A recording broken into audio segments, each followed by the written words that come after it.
প্রাচীন বিশ্বের বিস্ময় চীনের মহাপ্রাচীর।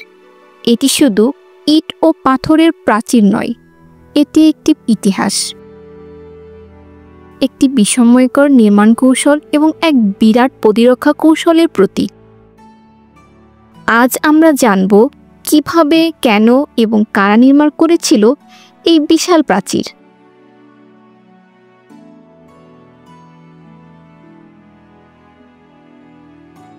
চীনের মহাপ্রাচীর মানব ইতিহাসের সবচেয়ে বড় স্থাপনা।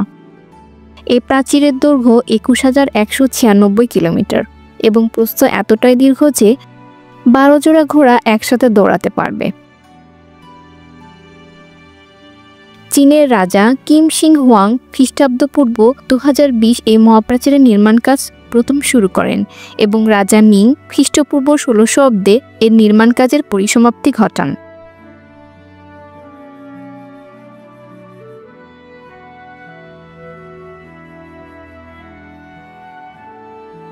এই মহাপ্রাচীর নির্মাণ হয়েছিল মূলত বিভিন্ন যাযাবর উপজাতির হাত থেকে চীনকে রক্ষা করার জন্য।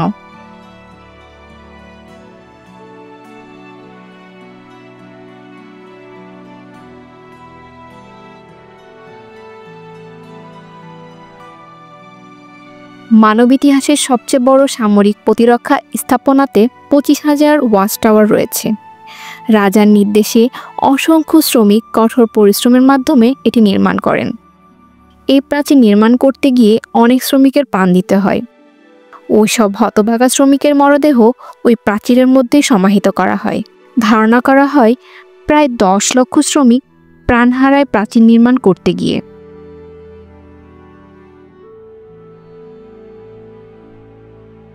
অনেকে মনে করেন চাঁদ থেকে মহাপ্রাচীর দেখা যায়, কিন্তু আসলে তা সত্য নয়।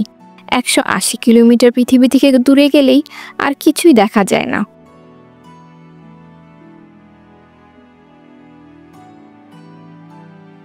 মহাপ্রাচীর ভ্রমণের জন্য বসন্তকাল এবং হাইকিংয়ের জন্য শরৎকাল সবচেয়ে ভালো। গরমকালে প্রচণ্ড গরম ও শীতকালে প্রচণ্ড ঠান্ডা থাকে। শীতকালে অনেক তুষারপাত হয়। এই মহাপ্রাচীরের চলাচলের পথগুলো পিচ্ছিল হয়ে যায়, আর ছুটির দিনগুলোতে অনেক মানুষের ভিড়, তাই এই দিনগুলোতে ভ্রমণ না করাই ভালো। চীনের রাজধানী বেজিং থেকে পাবলিক বাস, ট্রেন বা প্রাইভেট গাড়িতে করে মহাপ্রাচীর দেখতে যাওয়া যাবে। মহাপ্রাচীরের পুরো জায়গাটা ঘুরে দেখতে জনপ্রতি $৩০ মিনি বাস ভাড়া করা যায়, আর হ্যান্ডিক্যাপদের জন্য আছে হুইল চেয়ারের সুব্যবস্থা।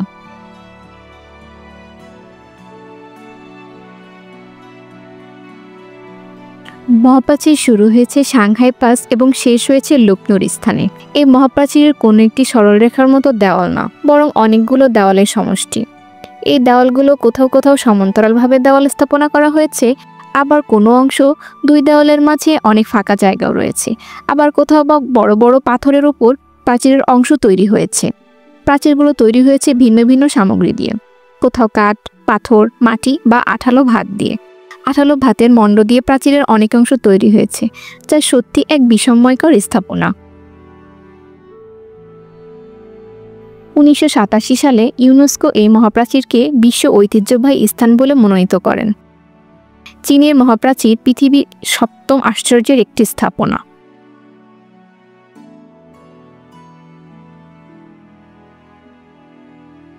বর্তমানে লক্ষ লক্ষ পর্যটক আসে এই বিশাল মহাপ্রাচীরটি একবার দেখতে, ইতিহাসে কালের সাক্ষী হতে। চীনের মহাপ্রাচীর শুধু একটি স্থাপনা কীর্তি নয়, এটি ইতিহাসের জীবন্ত সাক্ষী। শত শত বছর ধরে এটি দাঁড়িয়ে আছে যুদ্ধের গল্প, মানুষের সাহস ও অধ্যবসায়ের চিহ্ন হয়ে। আপনি যদি ইতিহাসে ভালোবাসেন, তবে চীনের মহাপ্রাচীর হবে আপনার জন্য এক অপূর্ব গন্তব্য। ভিডিওটি যদি ভালো লাগে, লাইক, কমেন্ট এবং শেয়ার করুন এবং সাবস্ক্রাইব করতে ভুলবেন না।